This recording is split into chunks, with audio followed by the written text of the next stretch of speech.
Welcome everyone, my name is Jan Keck and this is... Melissa Dinwiddie. Hi, I'm Kaylin Huntress. I'm Amy Climer. And all of us work with people who are meeting online, who are gathering online, who are trying to get things done online. And one of our favorite tools is using breakout rooms in Zoom. And I oftentimes talk about how it's Zoom's secret superpower because you can create these intimate small group conversations right from the beginning, and you're not just sitting there waiting for the host to talk and give you all that information. The breakout rooms really is what makes it interactive. So I'm super curious what all these amazing experts here think might be some good best practices to keep in mind when we're using breakout rooms. So maybe Melissa, you go first. Thank you, Jan. Well, one of my favorite tips for breakout rooms is before you send people into breakout rooms, you want to give them instructions for what to do. As soon as people get into their breakout rooms, though, they're going to forget those instructions. So you want to make sure to copy and paste your instructions into the chat. And what I like to do, because once people go into the breakout rooms, if you put your instructions in the chat, before you send them to the breakout rooms, they'll still see those instructions in the chat.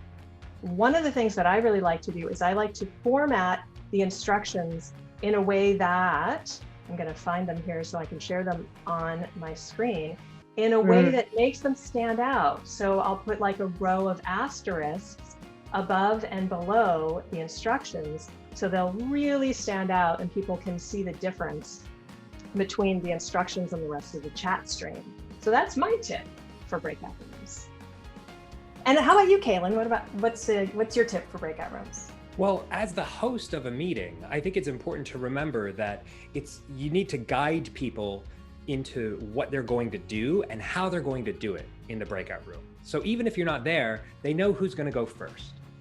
And so before dismissing everyone, I like to say the person with the shortest hair goes first, or the person with whose name comes first in the alphabet goes first, so that when they land in the breakout room, they're not disoriented trying to figure out who's going to do what. They have clear instructions. And also keep in mind that even though Zoom allows you as the host to enter breakout rooms, that can sometimes break the conversation. Because if the container of that breakout room is having a really deep conversation and then the host shows up, it can totally derail it. So if you're going to enter the breakout rooms, be sure and let your participants know that you'll be coming in. So Amy, what's one of your favorite tips with breakout rooms? Okay, so sometimes you might be wondering, like, well, what do I do in breakout rooms, or what kind of conversation should I send them off to have? And so I want to give you a tip. This is a new tool I've created called Virtual Climer Cards. And I want to show it to you. It's one of my favorite tools for just deepening conversation. And it's something that is a physical product that I've been using for a number of years, and it's now virtual, and I'm super excited about it. So I'm going to share my screen so you can see it. And so this is what it looks like.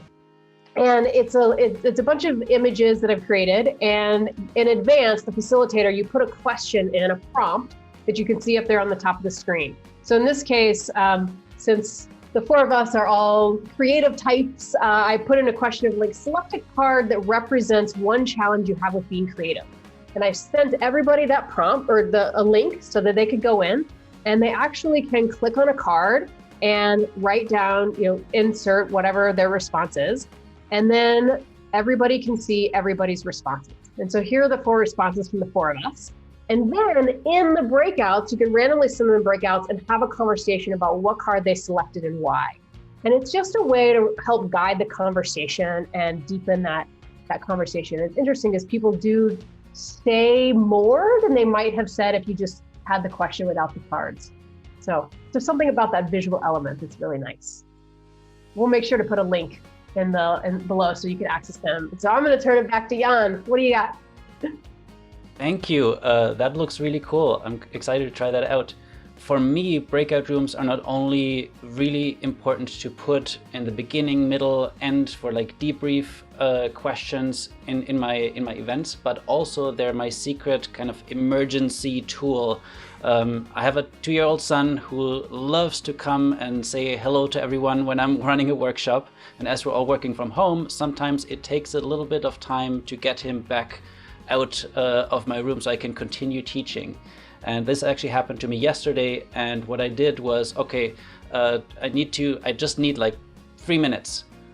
I just sent everyone to a breakout room with a question to just discuss whatever we just talked about, have a conversation with 2 other people, do a little debrief, and when you come back, we'll continue. And that allowed me to kind of make sure my son is okay, give him some attention rather than trying to ignore him and continue with my meeting. And yeah, I just have breakout rooms always in my back pocket when something happens to bring up and use. So I'm hoping that if you're watching this video, you're going to use some of those tips. Actually, let us know in the comments below which ones you're going to start using and how it goes. And I'm sure that all of us will respond, right? If we see a question. Awesome. And if you want more tips and strategies on how to create more engaging meetings and virtual events, we'll all leave some links to some goodies underneath the video.